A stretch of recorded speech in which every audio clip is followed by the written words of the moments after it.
শুধু হক কথাটা উচ্চ সুরে বলতে পারো না, অন্যায় থেকে বারুদ হয়ে চলতে পারো না। হাত তুলে বলো ঠিক কিনা বলো।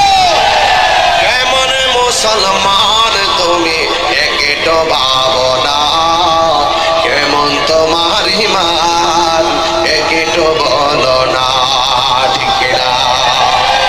তুমি মিসওয়াক করা ফজিলত তো জানো, খাবার শেষে মিষ্টি মুখের হাদিসটা মানো। শুধু